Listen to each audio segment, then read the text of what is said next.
Morning po mga kababayan, ma'am sir, this is Jam, the Filipino channel ang inyong pong lingkod. So today is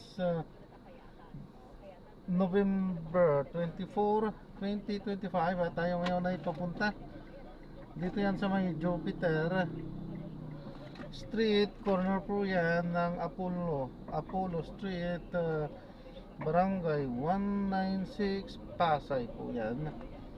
At dadalhin po natin sa may 6 Unity Ville Welcome Arc, sa may C6 Service Road, Napindan, Taguig. Ay nako, katrapikan na naman yung talaga. Okay, so magbabalik po tayo mamaya konti po. Ang nakuha po natin sila, kasama talaga sa trabaho natin yan. At ganyan talaga ang hanap buhay. Kung walang traffic, walang hanap buhay.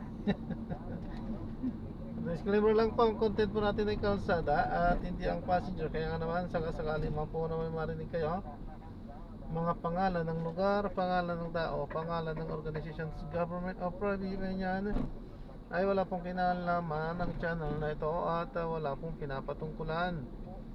Lahat po ng pinag-uusapan dito ay pawang dito lamang po yan sa loob at wala pong pinapatungkulan sa labas. Sabi po, magbabalik po tayo mamaya konti pag nakuha na po natin sila.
Sa may expressway po tayo. SLEX, ano po? Saan po ba dahil mo sir? Doon po sa ano? T3? C6. C6 to, di ba? Ako. Terminal 3 po dahil niya. Oo po. Sa may Skyway. Ang naku kahit ulit. Hindi kaya tayo maaabuti ng siyam-siyam mo? Grabe traffic ngayon. Tapos mo rin sa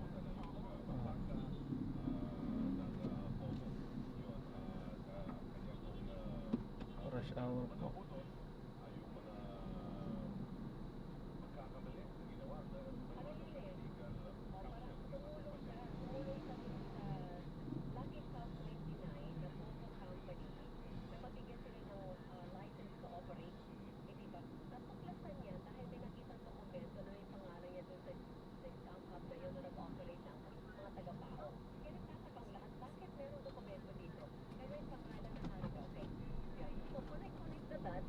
Natuklasan nga na yun ang kanya naging papel. Hanggang sa umabot po tayo sa kanyang paglabas ng Pilipinas at lumalabas din na hindi regular route yung kanyang dinaanan palabas ng Pilipinas. Parang Alice Guo route yung kanyang ginamit din, di ba? Para sabi nga nila, pagtakas daw yun, indikasyon ng pagtakas sa ating mga otoridad. Meron pa tayo isang hinahanap, si Cassandra Leong. Remember, isa naman po.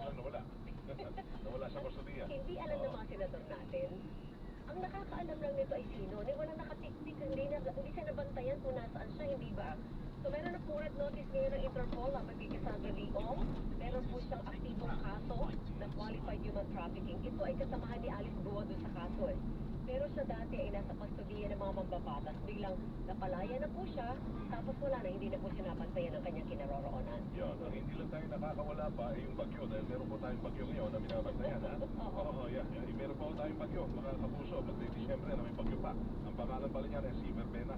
Oo, Verbena. Pero, maliban dyan, ang gobyerno po natin ay binabayan ng ano ng kontrobersiya at sa gitna po niyan may mga nananawagan ang National Council na mamumuno sa bansa natin. Pero dapat daw, ang bababa muna magre-resign si Presidente Marcos at si Vice President Sara Duterte. Kasi kung line of succession ang susundin, dapat si Bibi Sara yung sasalo kay Presidente, hindi ba? Pero ayaw daw po nilang tumayo si Presidente si Bibi kasi may issue din ng confidential funds. Pwede ba yun? Sa ilalim ng saligang batas natin, sa ilalim ng mga panuntunan na sinusunod sa ilalim ng demokrasya ng Pilipinas, pwede po ba yun na isang National Council muna? Yung tatay yung mamumuno sa bansa natin. At sino ang pwedeng tumuon yan? Nasa linya po natin mga kapuso si Atty. Rico Domingo, ang past president ng Philippine Bar Association at chairman po siya ng Movement Against Disinformation o PAS. Maganda umaga po sa Rico, may PCTV Double B and Double BTC. Good morning, Attorney. Good morning. Maraming salamat.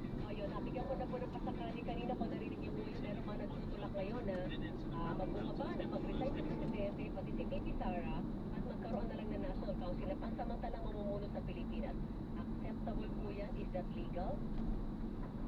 Extra legal po yan kasi according to our 1987 Constitution, meron talaga naman successional pattern yan. Hindi magkaroon ng national tinatawag ng national council.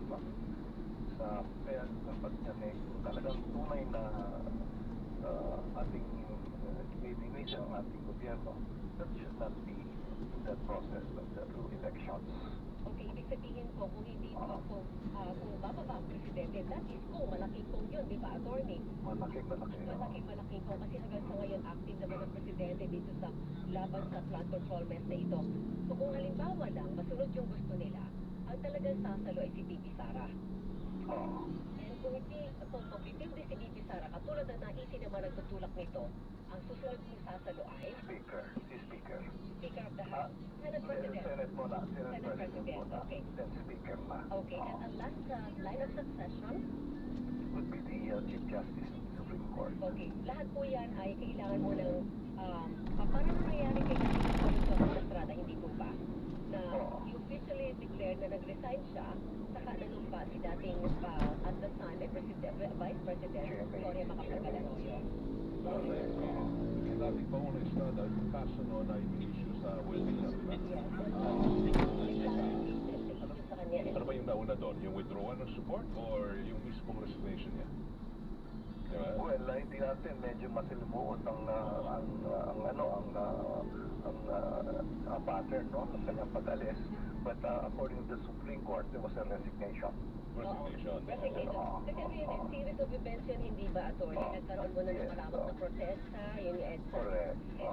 dos kung tawagin natin. And then, nag-withdraw ng support ang military, meron din sa PNP, saka sila pilitan mag-resign.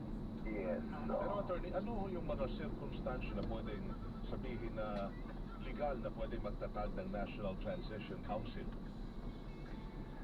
Well, that is an extra constitutional way of restructuring the government. No? So, yun wala namang antecedent dyan sa atin. Mas wala yung ang importante dyan is malaman natin kung anong nangyayari. Ngayon, kung talagang extreme sense of nationalism ang makikita ng mga nasa taas, dapat naman mag-resign na sila.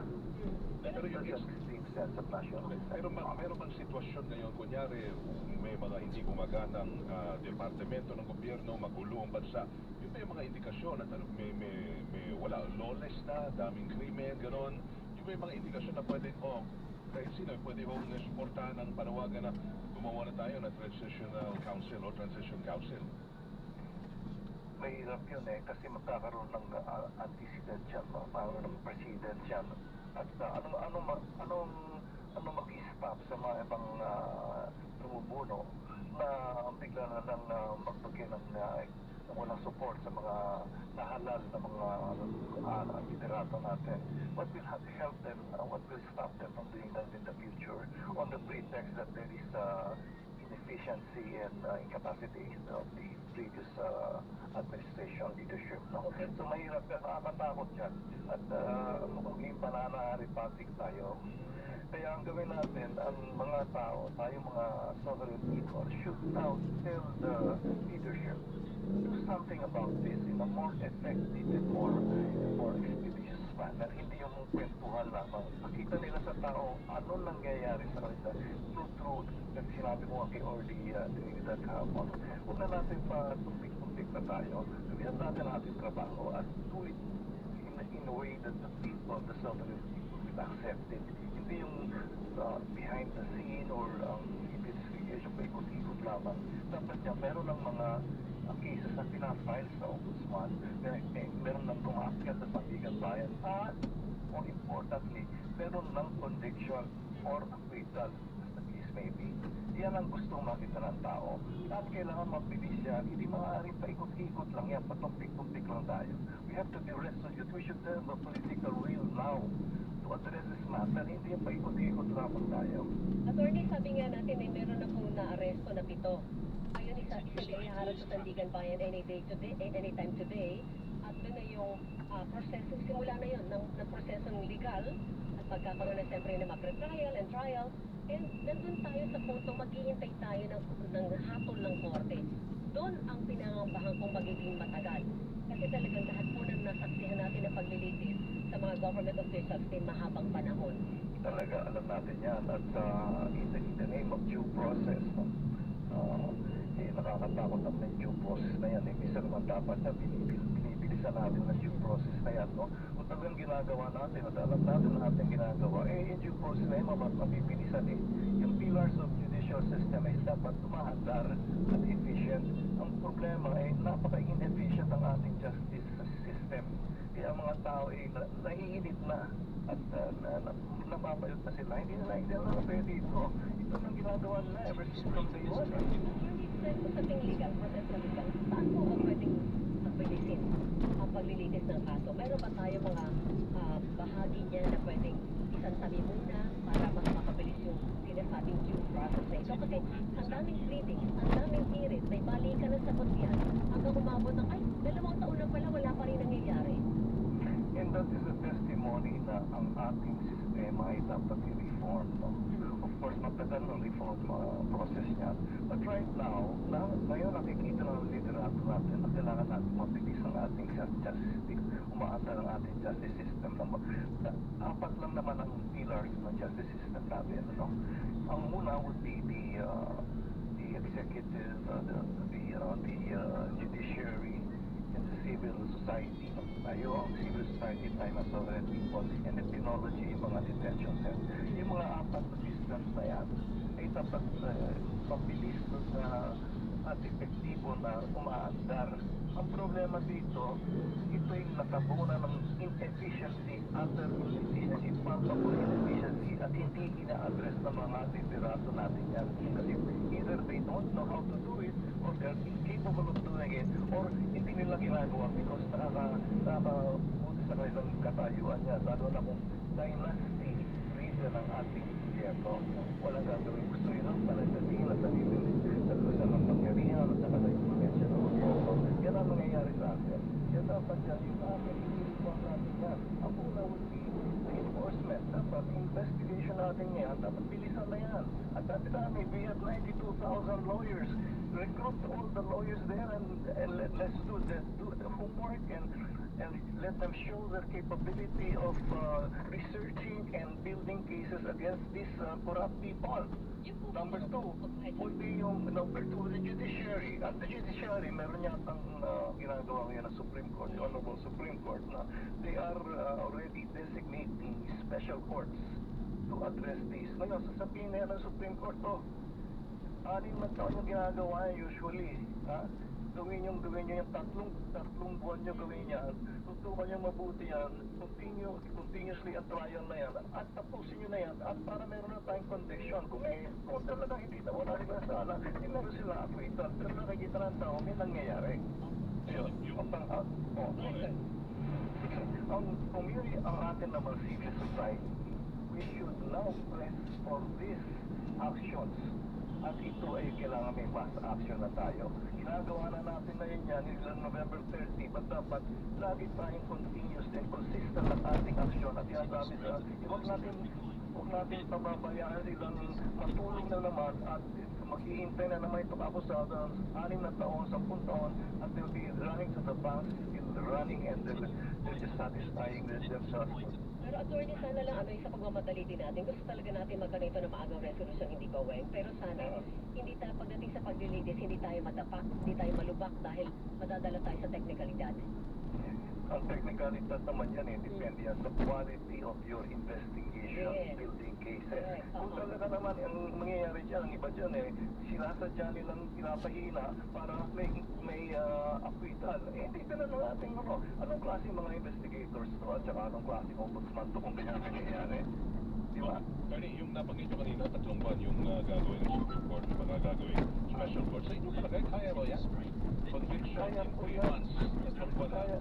Kaya po yan sa Amerika tatlong buwan lang tapos na continuous trial. Kung talaga tututukan po yan Magaling po naman ang ating mga magistrado.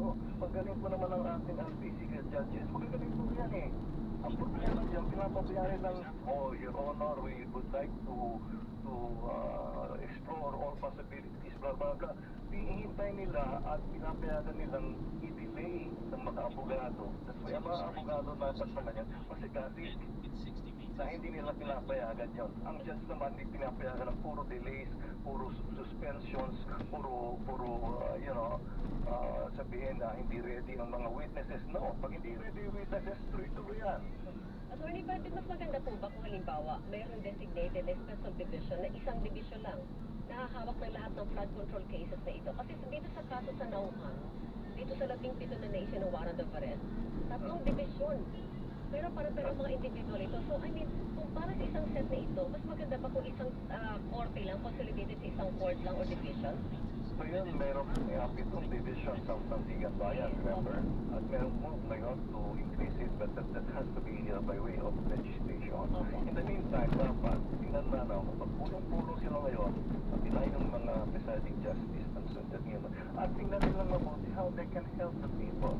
So resolve this matter as soon as possible. Tingnan nila kaya nila yan Magagaling na mga justices yan. Magagaling na mga judges yan. Only that, masyado tayong lax tayo sa enforcement ng dapat natin ginagawa. Ang ganda ng ating support Hindi natin pabilisan yan Ang problema dito, pinapayagan natin i-delay ito. Sige, attorney, naku, maraming salamat po at sa inyong oras ngayong umaga. Sana po hindi ito ang huli. Good morning, sir. Thank you, Attorney. And God bless at ang mga Pilipinas sana magkaroon ng linaw sa nangyayari ngayon sa ating bansa. Salamat sa inyong lahat. Thank you. Good morning, sir. Attorney Rico Domingo, past president ng Philippine Bar Association Chairperson, Movement Against Disinformation o MAD. Yan. Una pa lang yan, Weng, mainit na agad. Hindi, pero totoo yun agree ako sinabi niya, naghihintay ang tao ng resolution dito.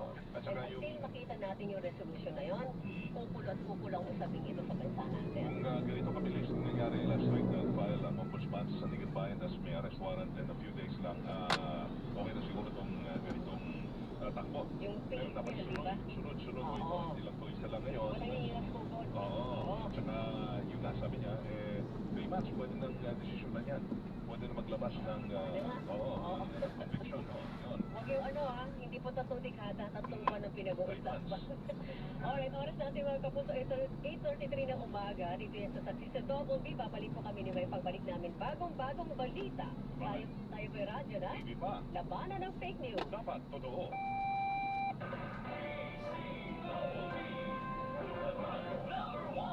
Huwag magpabiktima sa mga kumakalat ng fake news. Paano mo malalaman ang misinformation o pwede ang balita? Laging i-check kung mapagkakatiwalaan ang mga sources ng mga ito. At bago i-share ang mga posts, i-research ang mga claims at information na nakasaad dito, lalo na pagdating sa mga gamot. Huwag mahihiyang magtanong sa mga doktor o sa mga accredited na butika para makasigurado. Para sa ligtas at dekalidad na gamot, hanapin ang check. Pag may check, that's right med.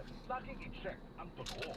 Kasama ang right med. Ang lamig! Teka, yakapin kita. Sarap ng feeling. Everest Air Conditioner. Han, ano ever best place mo in the world? Siyempre, right here with you.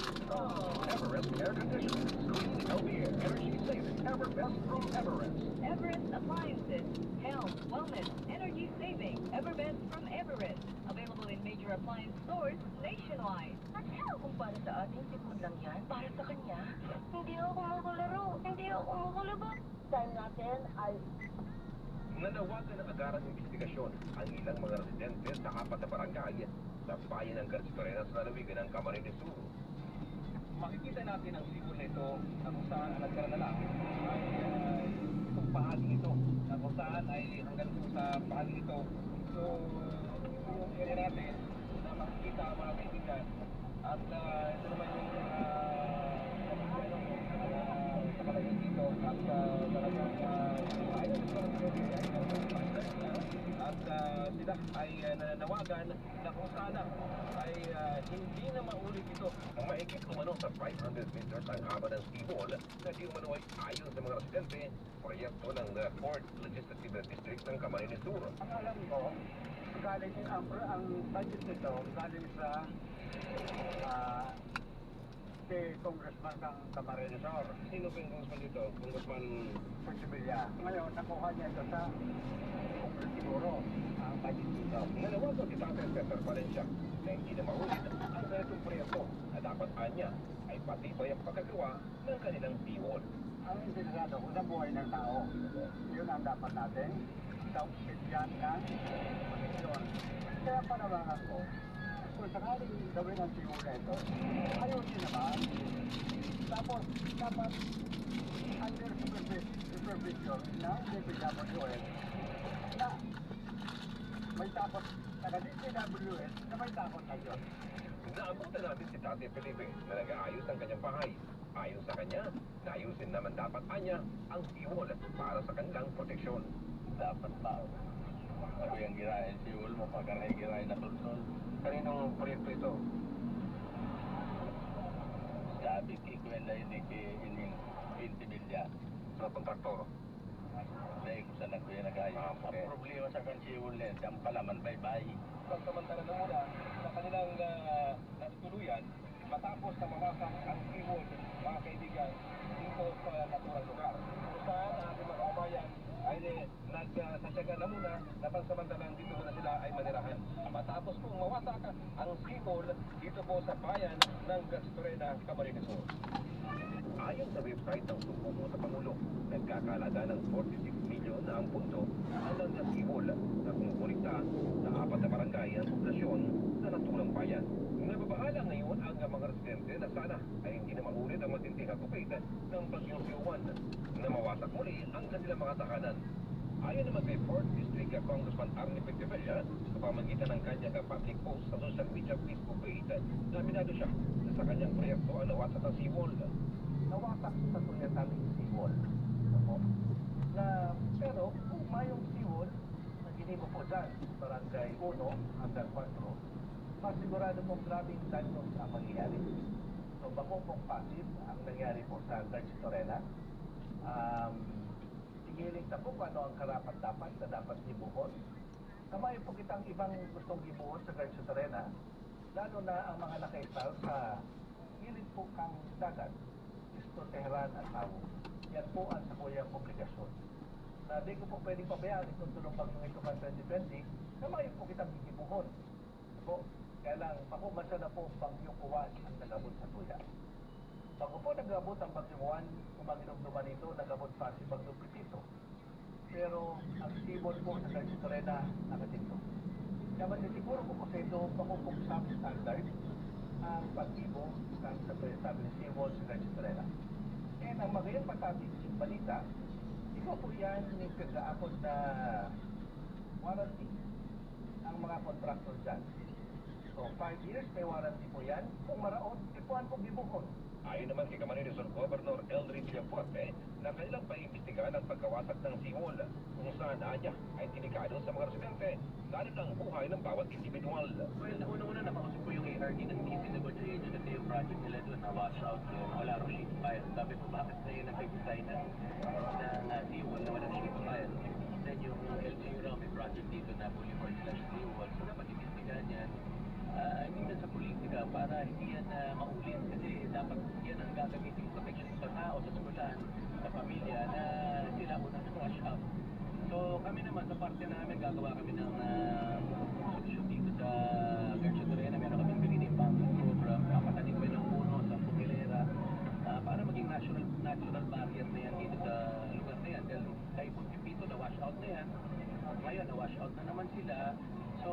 permanente solusyon talaga na inisip namin. Bumili kami ng 10 hektarya dito sa Cagayan, ang probinsya, i-relocate na sila. So ang probinsya will magpo-provide ng lupa, hindi tayo ng tulong sa nasyonal at ibang ahensya or private na matulungan makapatuloy sila ng bahay dahil palagi ng panganib ang buhay ng mga tao dito.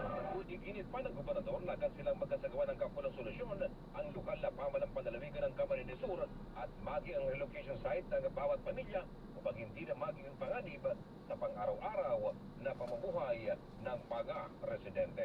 Mula dito sa Bicol, ito si RH18 Roel Saldico, una sa Pilipinas, una sa Pilipino.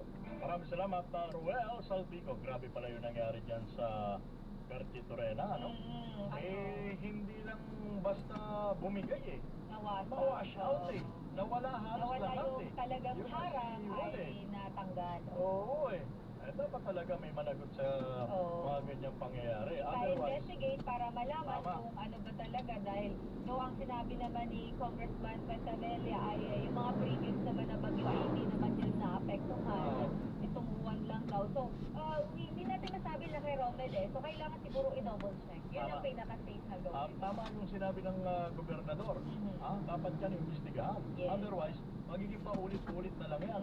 Sayang ang pondo ng gobyerno. Yes. Pag sa akin lang eh. Binanggit yung mga nakapanayam ni Ruel eh. I-quote ko lang yung si tatay, yung nagsabi na ang problema daw doon sa seawall ay ang palaman daw ay buhangin. Mariose. Ito po ay according doon sa statement ni tatay, so para go doon sa mga hindi Bicolano na hindi nakakaintindi, pagka tinagalog niyo po yung statement, yung pangalawang, hindi si tatay Cesar, yung pangalawa, hindi ko maalala yung pangalan ni tatay, yung pangalawa nagsalita. Ang dulo ng statement niya ay nabanggit niya na ang problema sa seawall na yan ay ang palaman ay buhangin. And therefore, Yung parang- talagang magigiba yan. Oo. Lalo na Kung pagka- talagang totoo yun, sinasabi niya. Oo. Ate, pero ayan eh, buhay na Totoo. testigo yung mga residente. Talagang hindi lang basta napinsala or na-damage. Talagang na-wash out Tanggal eh. Supposed Mahaba to be. pala yun. Oo, supposed to be ang seawall. Yun dapat ang magsisilbing Protection. depensa. Protection. Oo, sa mga pagkakataon na malakas ang bagyo at malakas ang alon. Oo, Nang kasi- sa ganoon, hindi pumasok yung tubig dagat dun sa mga komunidad. Yes. Ang nangyari, kabaliktaran. Kasi tingnan mo nakakaaway yung mga bahay nila Oo. doon sa gilid ng dagat, na kay Romel. Kasi pag pinasok yun, wala ka nang mapakinabangan. Tama. Piling bigas mo doon, di mo na makakain yan, na kay Romel. Alam ko, nakapagtataka. Although, sabihin natin na talagang pag nature talaga ang naningil, Yes. wala talaga tayong magagawa. Pero, Tama, oo. ang dapat na maging mindset, mga, yan, nasa DPWH, Oo. alam naman nila, since time immemorial, ang Pilipinas ay nasa tinatawag na iPhone belt. Yes, oo. Bakit dapat ang disenyo dyan? Yung proyekto na maaring maging matatag hanggang sa pinakamalakas Yes. na bagyo na papasok sa bansa. Mhm. Yung sabihin natin, signal number 5. Kung ang disenyo niya siguro signal number 5, Oo. Hindi naman hindi naman masisira. masisira, mapipilsa naman. Hindi ganun kagrabe. Yes, so kasi kung Oo. yung design niya ay hindi nagpipit sa Tama. kasalukuyan, ay medyo outdated na yon at siguro kailangan nang i-ayusin, i-fix ulit, di ba? Para just in case, alam naman natin, every now and then dinadaanan tayo ng bagyo pagpasok ng Fairmont. So, Ang problema, Sister Ele, may mga proyekto na signal number 2 lang, bumibigay na. What for? Kung halimbawa signal number 3, signal number 4, or signal number 5. yes, so, ay yung iba nga na kay Romel eh, sige, iwanan natin yung seawall, daan nga lang eh. Di ba? Umulan ng konti na bakbak yung daan. Nako. Ano yun? At sana naman, ang pakiusap natin doon sa mga proponent ng mga ganyang proyekto, yan, tulad ng congressman, sana naman, bantayan niyo maigi din. Yes, so, Yung mga proyekto na ini-sponsoran ninyo. Sapagkat bibiro ang pondo na inilalaan ng gobyerno. At sa DPWH, tama. At sa DPWH naman, ayusin niyo naman ang trabaho ninyo. Sapagkat yung pera na pinondo dyan ay galing sa buwis ng mga mamamayan. Yes, so at deserve po ng Pilipinas, ng mamayang Pilipino, ng matinong proyekto dahil dugot pawis po yung buwis na sinisigil po. Ay bumili ka nga lang kay Romel ng tissue, may tax Oo. pa. Eh tayo nga mga karaniwang empleyado, hindi pa tayo sumusweldo. Advance na yung Oo, di ba? Oo, automatic kasi yun, di ba? Mandatory tax yun. Tama. But anyway, Laka Romel, iwanan muna natin saglit itong issue ng flood control. Puntahan muna natin ang Pag-asa. Dahil may Ayan, bulletin may bagyo na. po tayo, Oo, ha? sa bagyong Verbena. Ayan, alamin natin ang latest bulletin mula kay Miss Grace Castañeda ng DOST Pag-asa. Miss Grace, good morning. Grace, good morning.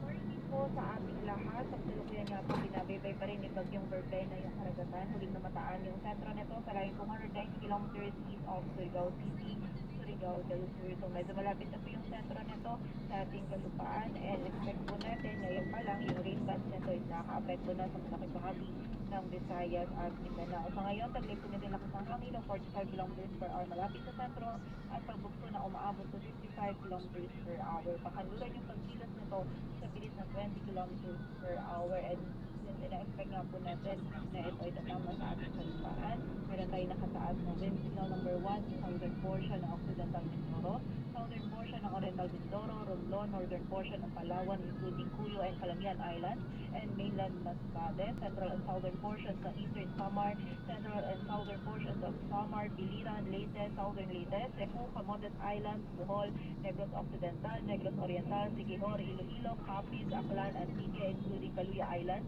Guimaras, Dinagat Islands, Surigao del Norte including Siargao and Bucas Grande Islands, northern portion ng Surigao del Sur, Agusan del Norte, northern portion ng Agusan del Sur, Camiguin, at northeastern portion ng Misamis Oriental. So kung mga areas na nabanggit natin, makakaranas ng mga malalakas na hangin na dala ni Bagyong Verbena, and posible pa rin po ito magdulot ng mga damage sa lalong-lalo na sa mga structures na gawa sa light materials. Kaya naman pag-ingat po para sa ating mga kababayan. Samantala sa mga pagulan naman po, hanggang sa malalakas yung mga pagulan na posible po nating maranasan sa malaking bahagi ng ating bansa, mostly sa may southern Luzon, Visayas at Mindanao.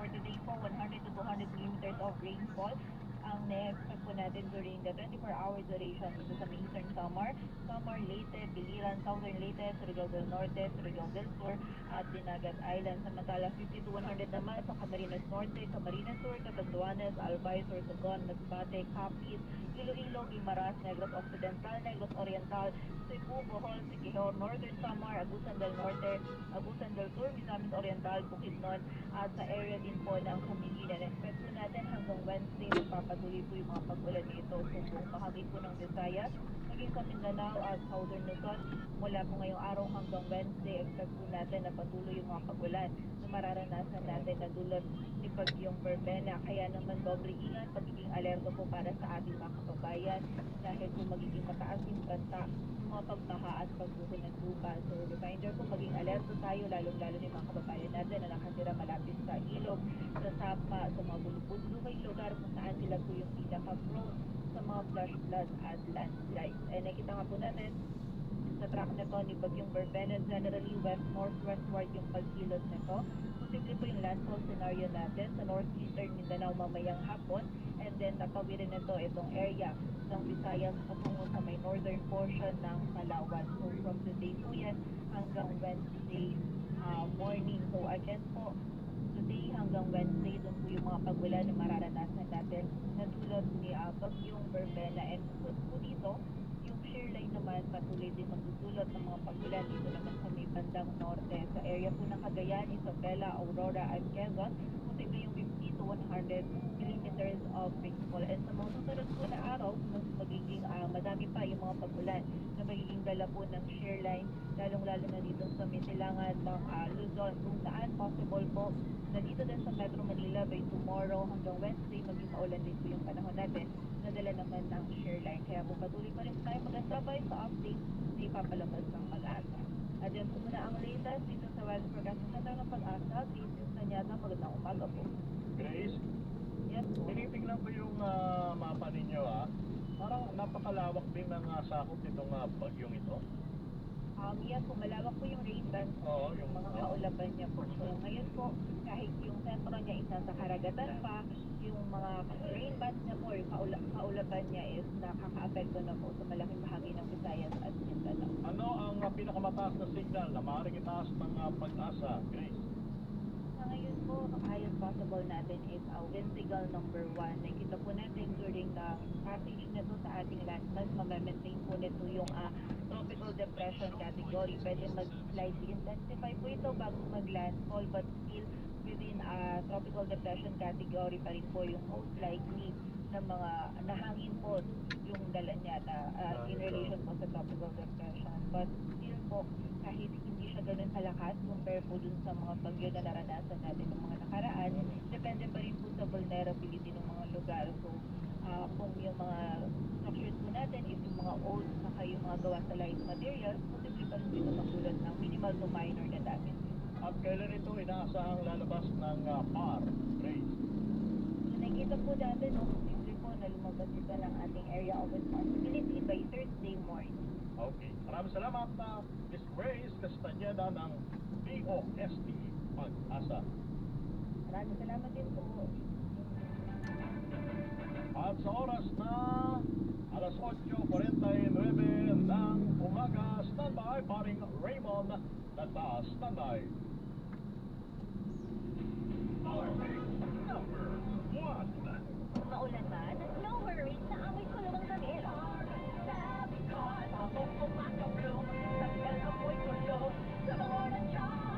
Charm Babcon with Blue Fresh technology. Kills 99.9% of kulot-causing bacteria tested. May aroma burst out thousands of flowers and berries.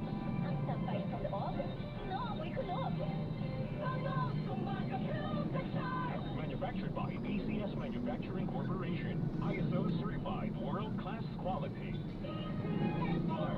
Champion presents Real Talk. Ay, nakatara ako sa school. Eh, dati pa daw yung uniform ko kasi naninilaw. Eh, dapat yun ah. Nay, wala sanang drama kung nag-champion blue powder. Ito lang kasi ang optical blue brighteners. Pasado sa kapatira. May anti-yellowing pa. Champion? Blue powder? Yan ah. Correct. Easy lang. Walang labadrama. Champion? Dapat po sa inyo. Si Mommy at si washing machine. Same sa fried washing machine detergent. Hello, Washi! Hello, Mommy. Laundry day na naman. Ready ka na sa matcha, chocolate, putik, ibas? Kanya yan ang Pride Washing Machine Detergent. May triple stain-away formula. Ang ka lang makapit, manikip, at malupit na dumit mancha. Easy ang labada. Mula noon, hanggang ngayon. All you need is pride. All you need is pride. Pride detergent. Manufactured by ACS Manufacturing Corporation. ISO certified world-class quality. Sorry, hindi na ako makakasama. Hihina ba kayo, Tay? Oo na. Dito na lang ako sa bahay. Habang tumatanda ang ating mga magulang, natural na nanihina ang kanilang mga katawan. Nagkukulang sila sa tamang nutrisyon at ehersisyo. Bigyan natin sila ng N Plus Go. O na, tara, jogging na tayo. Ang siglatang lakas mo na ngayon, Tay. Dahil uminom ako ng N Plus Gold at sa tulong din ng proper diet and exercise, kayang-kaya kitang sabayan sa pag-jogging, anak. Ibalik ang lakas. N Plus Gold. May tulong para may kompletong sustansya na kailangan sa senior years. Samahan ng tamang pagkain at ehersisyo. N Plus Gold. Ang lahat ng pagmamahal. Champion na layo pa. Kakataon mo na namang manalo ng 1 billion peso. Sa champion na, milyonaryo pa. Ilagay sa isang malinis na papel ang iyong pangalan, edad, address, contact number at pirmahan. Ilagay ito sa white legal size envelope kasama ang iyong proof of purchase o POP na may tamang bilang ng empty sachets at wrappers o pouch ng Champion Bar, Champion Powder, Champion Liquid Detergent, Champion Fabric Conditioner at Champion Dishwashing Liquid and Paste. Sa labas ng envelope, ilagay ang champion na milyonaryo pa ang ginamit na POP at ang MBC station na iyong pinakikinggan. Ihulog ito sa drop boxes na matatagpuan sa iyong paboritong MBC radio station nationwide. DZRH, Love Radio, SFM, Easy Rock at Action Radio. Mas maraming entry, mas malaki ang chance mo manalo. Libo-libong piso ang ipamimigay sa mga weekly draws at 1 million pesos naman sa grand draw. At sa senior ng champion, tapat po sa inyo.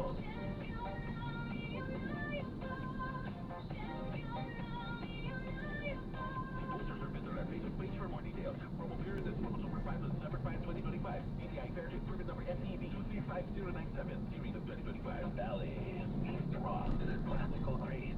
Meets energy this November and December. Valley and Balance come alive at Helium Theater. Featuring the world-class Ballet Manila and the legendary Shamrock. Two unforgettable nights. November 28th and December 5, Friday, 7 p.m. Tickets are flying fast. Need a down.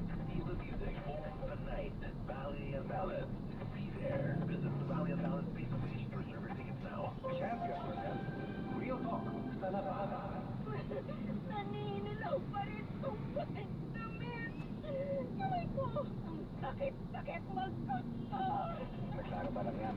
Ang drama, no? Pag new champion blue powder ka na kasi, may optical blue brighteners, kaya solid ang paputi. Anti-yellowing din. Champion? Blue powder? Yes, champion. Easy lang, walang labadrama. Champion? Tapat po sa inyo.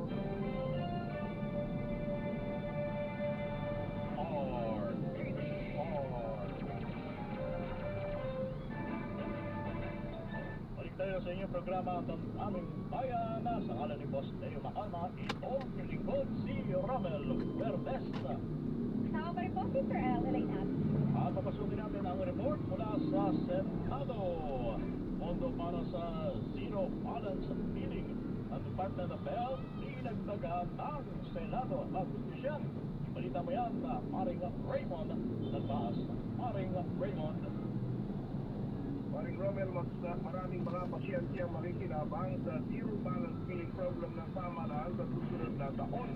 Ito ang iniliyag ni Senador Shirley Gatchalian bilang chairman ng Senate Committee on Finance matapos dagdagan ng pondo ng zero balance billing.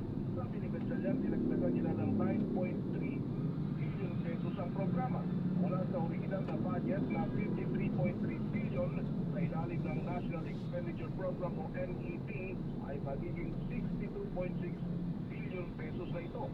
Pakikinabangan ito ng tinatayang nasa 18 milyong mga pasyente mula sa dating target na 16 na milyong pasyente lamang.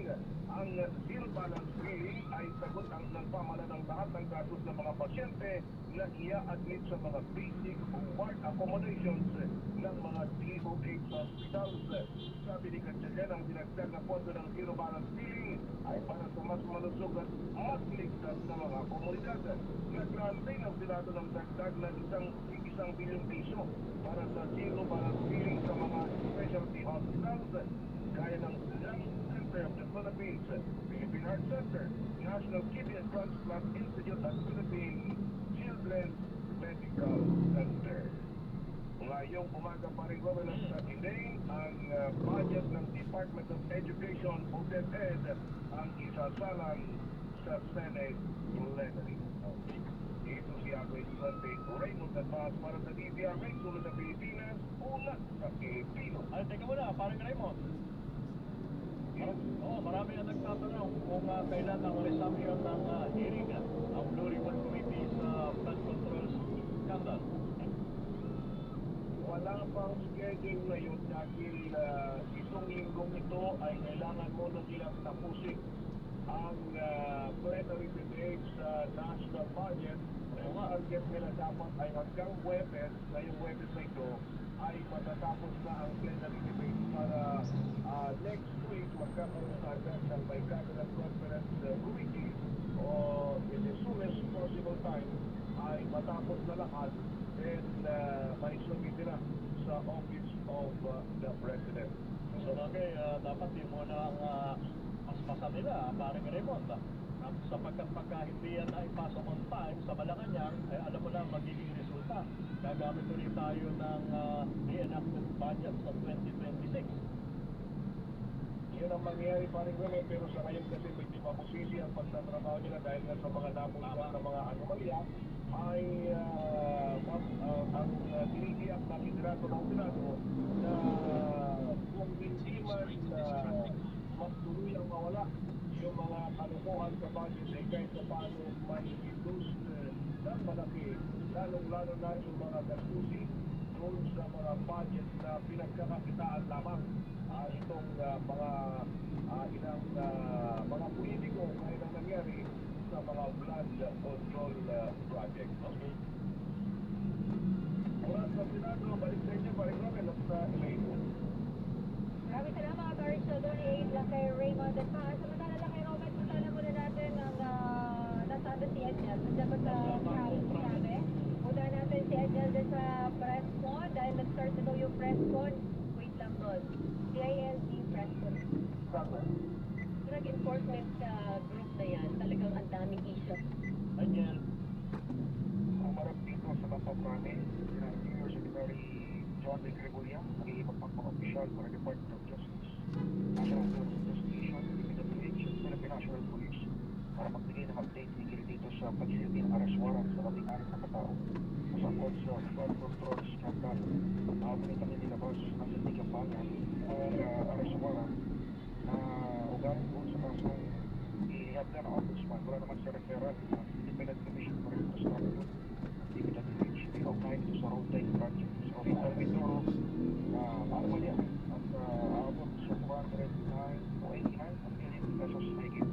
Lagyan natin dito ang nagpapatuloy ng press conference dito sa Mapamrami.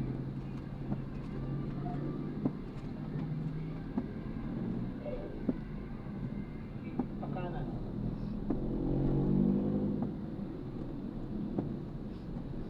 We have Jean, Ryan, Althea, Yellowy.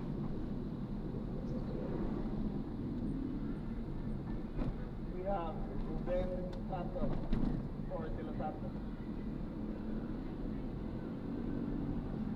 We have Dominic Serrano. We have Ricardo Casuno. Juliet Calvo. These six were arrested by the members and operatives of the CIDG. The last person to be arrested was NBI director, named arrested and under Abagon, Engineer Abagon. So, in your screen are the ones arrested so far.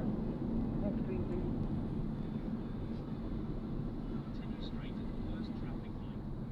These are the people, persons at large believed to be abroad. Number one, Zaldico. We do not know his exact whereabouts. Number two, Aderma Angeli D. Alcazar. She is believed to be in New Zealand. Number three,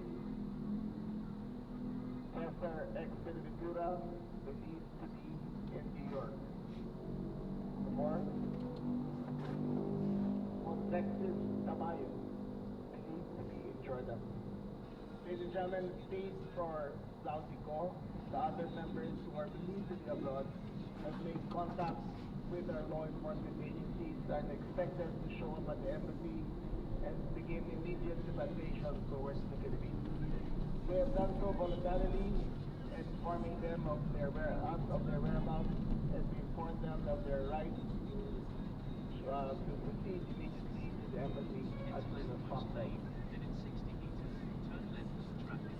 Ladies and gentlemen, these are the accused personalities. We have to make it clear that no matter where you are in the world, we will find you. If you are at large, we will find you. If you are hiding in the Philippines, we will find you. We have one maybe NBI director speaking about the circumstance and the rest of the personality.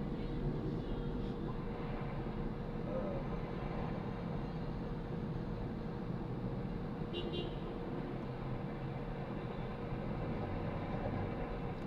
was arrested on Sunday early morning in the Corona Village. Arrested with him for in Elbert or Snowball.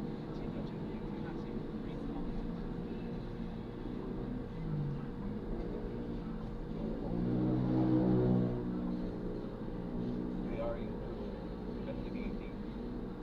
Reports were made that the house where he was arrested is allegedly owned by one vice mayor in Okbantu, Oriental Mindoro. We are still verifying the authenticity of this information. Ladies and gentlemen, basta po kayo ay ang mapanahan ng ombudsman at binigay ng information sa tingin bayan at wala ng wagas sa pares. Kayo po ay kailangan magpaklaw na sa ilalim ng jurisdiksyon ng batas. Nabalaan po namin na lahat ng gustong tumulong, lahat ng gustong tumulong itago mga ito ay may kaparusahan na kapatubad sa kanilang ginagawa. our best advice to all who have warrants or outstanding warrants of residence, surrender as soon as possible. Surrender to the nearest authority. Surrender to the nearest police station. If we go on a manhunt after you, we cannot guarantee the result. For the sake of your family, for the sake of the country, surrender immediately. Thank you very much. Are there any questions?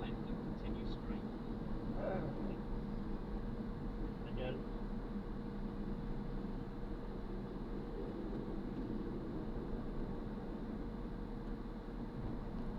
Ilagan po, UNTV.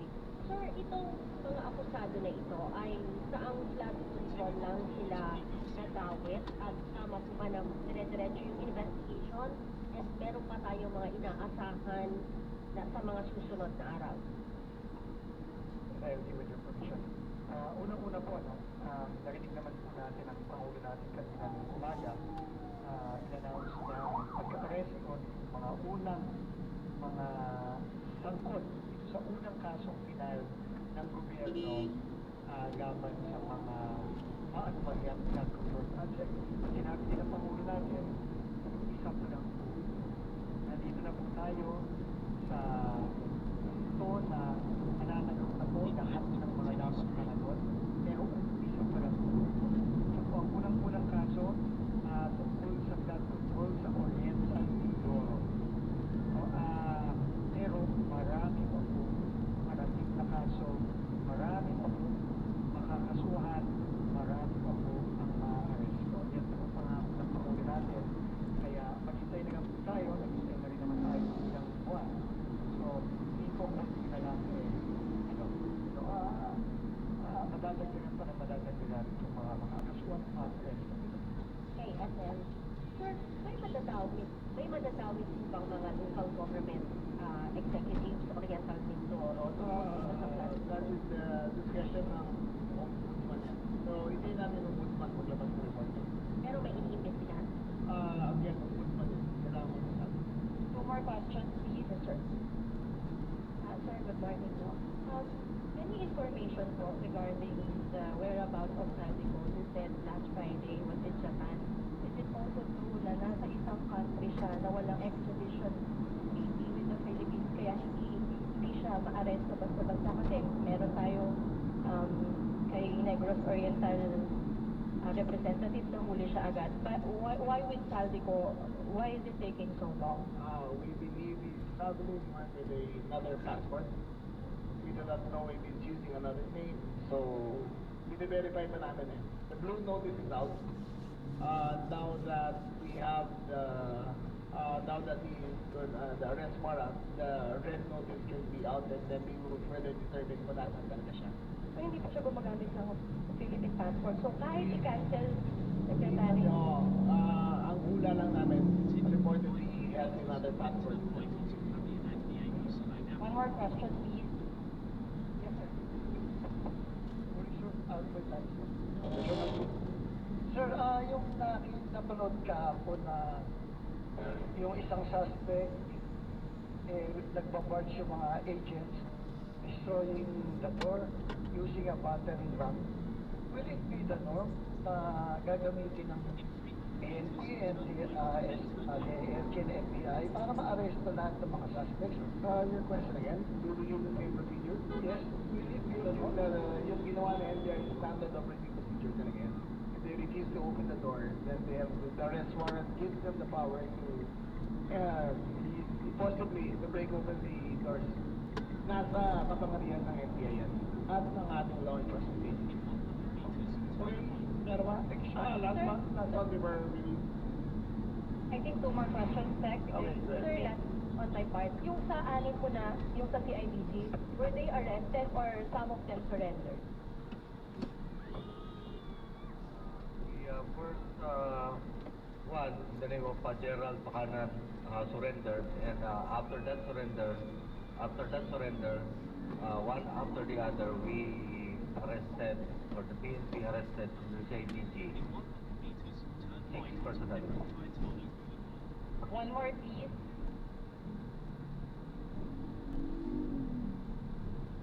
Banggit ng NBI na alleged vice mayor yung may-ari ng bahay na inaresto si Director Pacanes? No.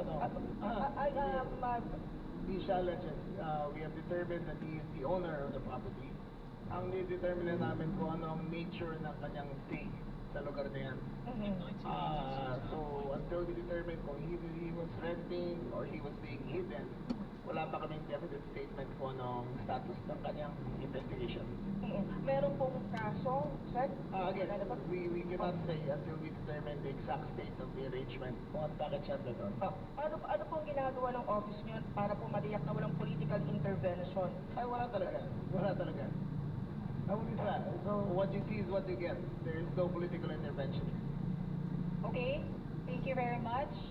Okay, thank you very much.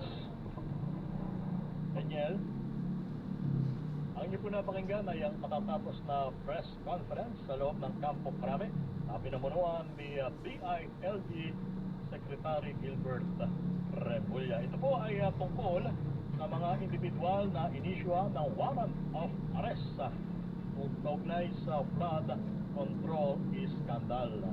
Wait lang kay Romel. John Vic Ay, I'm sorry. Remulla. Kasi, I stand corrected. John Vic Remulla. Yes. Ayan. Iba yata yung nasa isip mong Remulla na isa. Iba pala yan. At kanya nga binanggit kanina na ilan sa mga subject ng warrant of arrest ay nakalabas na ng bansa. Yes. So, alam mo, kay Romel, yun yung inaano natin, kasi bago pa man mailabas yung warrant sa kanila, ay nakaalis na sila ng Pilipinas. Parang katulad din ito ni naalala mo yung sa Pogo, si Cassie Ong. So bago pa man nailabas yung warrant sa kanya, nakalabas na siya ng Pilipinas. So In other words, actually siya namataan lang kay Romel, last trace sa kanya ay nasa Japan. In other words, malaki yung posibilidad na naturugan na nila yung mangyayari. Yes, so baka may advance info, mga gano'n. Ayan. Pero ang the good thing is, nakipag-ugnayan na sila sa embahada ng Pilipinas kung saan ang sinabansa naroon at nagpayag ng interest na sila ay susuko bago pa man warrant of arrest laban sa kanila. Ang hinihintay ko, Mr. El, kung saan talaga napadpad itong si dating Congressman Saldico na ito talagang malapalos di ba merong mga report na siya ay namataan sa Spain. May mga impormasyon na siya ay naroon sa Estados Unidos. Ngayon naman, nasa Japan. Pareho sila ni Cassie. Oo. Nasa Japan yung dalawa. Iba talaga nagagawa ng pera. Pero itong nabanggit nga ni DILG Secretary John Vic Remulla na parang sa tingin nila ay gumagamit ng ibang pangalan.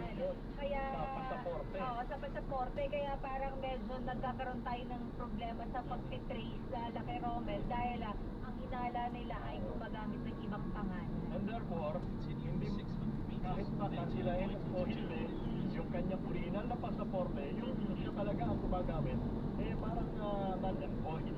Kasi paano mo kakansilahin hindi naman yun ang gamit niya. Iba yung pangalan niya. So parang ang hirap nun na kay Romel. Ang galing rin ng advisor niya. Pero ano kayang yung legal na remedyo na pwedeng magawa natin para of course mapapaybay sa Pilipinas at mapanagot at para yung kanyang mga sinabi na statement na kay Romel ay mapanumpaan niya at mapatunayan niya talaga yung mga statement niya na totoo ang sinasabi niya. Okay, teka, meron muna tayong Flash report muna tayo. Flash report!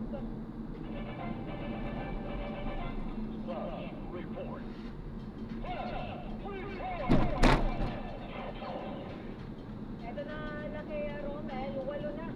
Ang hawak kanina, ilan nga yung hawak nila? 6 lang. Ngayon, dagdagan na ang hawak na nasa kustodiya ng sino ba may hawak kanila? PNP ba doon ang may hawak? Or NBI. Paki-complete please. Alamin muna natin ang detalye sino may hawak dito sa mga involved na ito na of course hawak ng NBI talaga. Alam natin detalye mula kay RH52, Enyal Parosa. Enyal, good morning. Kanina inanunsyo ni Pangulong Bongbong Marcos sa 7 arestado, siya lang yung hawak ng NBI. Ano ang hawak ng state? Sa malinaw yun. Ngayon ay inulat ng Secretary John Vic Remulla na may mga pang arrest na itong authorities tama yung pagkakarinig natin dito, ay FBI ulit ang gusto dito. So, pangalawa na sa National Security Investigation, nagpumpirma ni Attorney Lito Magno. Siya ay si kapalipahalanan, si ng DPWH Region 40, NIPO. Pinakita na rin naman ng Interior Secretary yung mga pangalan ng mga namamasada kundi yung 8 arestado sa pulong mabutaan sa Kampong Kami. Sa nabanggit na arrested na natin, ang pito dyan ay custody ng anim dyan ay custody ng Secretary. Nakaraang sila po, habang yung dalawa ay nakuha ng FBI. Pero maliban dito sa pagtaas ng mga nagsisigla ng arrest warrant, papay pa rin ng Flood Control si Dr. Romel at Sister L. Ibinalita ngayong umaga yung Secretary John de Gregoria at ni Attorney Lito Magno ng NBI na itong bahay saan dadakit itong DPWH engineer ng Mimaropa hapon yan ay pag-aari ng isang Vice Mayor sa Oriental Mindoro. Kung maalala, yung pinakaunang na-aresto sa bahagi na NBI ay nauli dito sa Mistagula Village sa Quezon City at may mga informasyon na muli dito yung may-ari ng naturang property dito sa Quezon. Ngayon ay sabi si Secretary John they are very certain na itong property na ito ay nakapangalan sa isang official landed sa isang bayan sa Oriental Mindoro. Pero yung pinaka-koneksyon at istorya kung paano nasa loob nagkamandong itong nabanggit na isa doon sa na-aresto ay patuloy pa na inaalam ng ating authorities. Mabilis lamang nagsalita dito mga opisyales, Sister L at Lakay Romel. At mabilis din lumisya dahil may mga iba pang naganapan na understand meron po ibang activities dito sa may bahagi naman ng Quezon City sa Sandigan Bayan. At na rin tumanggap ng further collaboration at questions maliban doon sa mga establishing story na atin na rin naman alam kapatid dahil na doon sa announcement ng nakamaga ni Pangulong Bongbong Marcos. Kung malala natin mga kababayan, itong arrest warrant na ito habang sa WPG officials at Congress Corporation officials ay hindi sumasagot ng bayan ang magitan ng kasong binahin na ombudsman at nirefer ng Independent Commission na reconstruction of kasalubong ng Borada ng DPWH. Ikaw ang sa roadway project sa Kawan, Oriental Mindoro, na mahalaman yun at ng 1.89 billion pesos na politik. Walang nirekomendasyon na piyasa ito ang ombudsman at kasalit ng bayan na naglalabas itong arrest warrant.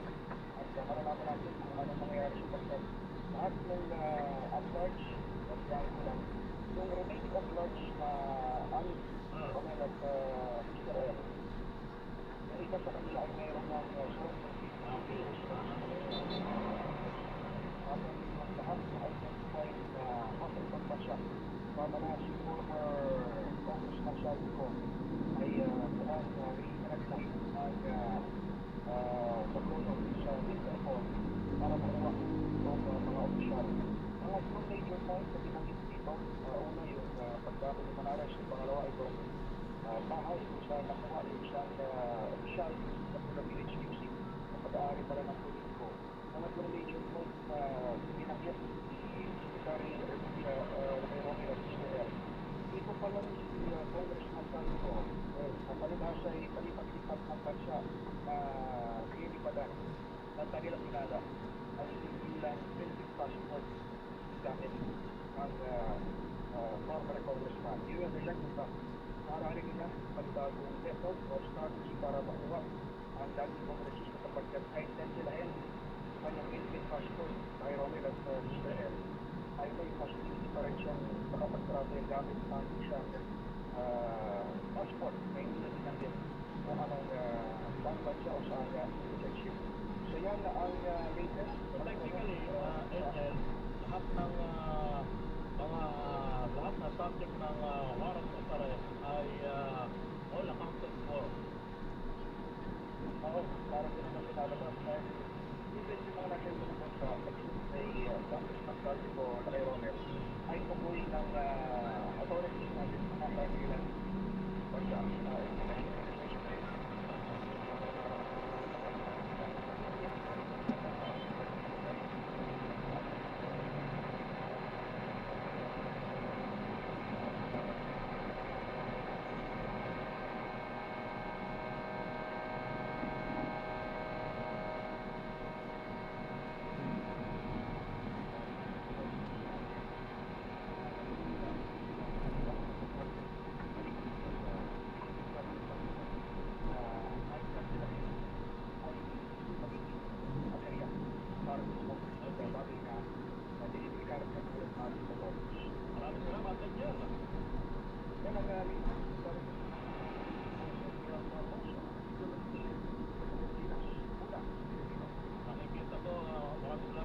Diyan yung sa inyo, ma'am? ang siyang tatanggap ng mga na-aresto. Grabe traffic. Sabi ko sa inyo, traffic. Nalate na kasi ako ng art. Dapat 6 ako alis. Ay ang sa Sikat Bayan, ang siya namang Pero kung nag-expressway tayo, kanina pa tayo nakarating. yung nabuting na procedure. Pero syempre, nagbayad siya. Pero magkano lang naman yun? 110 lang yata yun. Sariling yakpan siya ang sa Sikat Bayan para sa mga na-aresto ito. At outright, ang pasok sa susunod na niya korte, outright, ay makapagsalak Traffic din po doon. ng posisyon kung saan Ay, may likuan pala dyan. Hindi ko na pagbibigyan sa mga.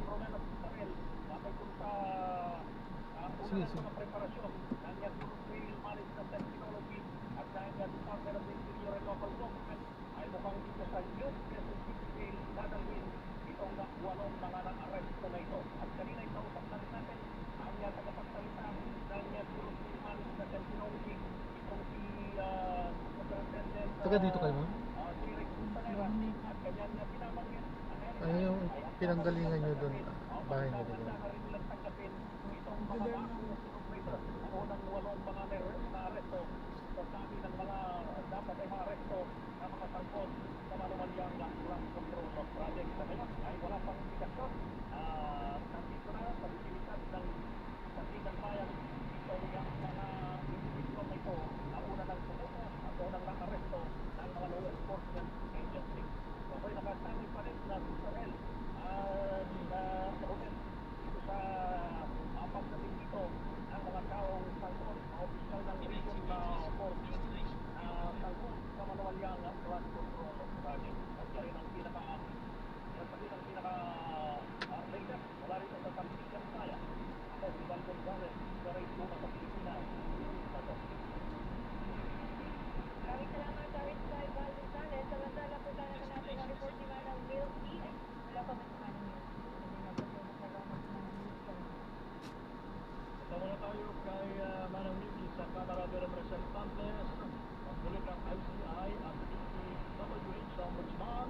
Respeto ng Kamara de Representantes House Arrest. Ang kampo ni Dali na po. Palagpasin natin ito para ba Manang Milky, Libran, sa possibility yung umano to, mapoto. So,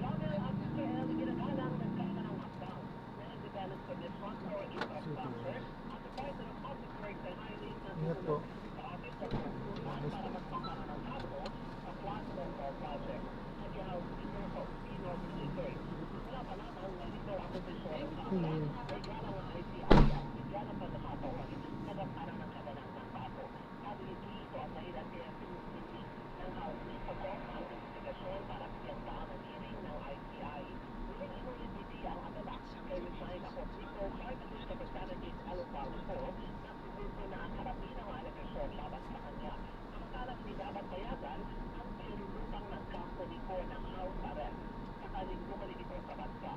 Nadrop na natin sila sa sobrang traffic.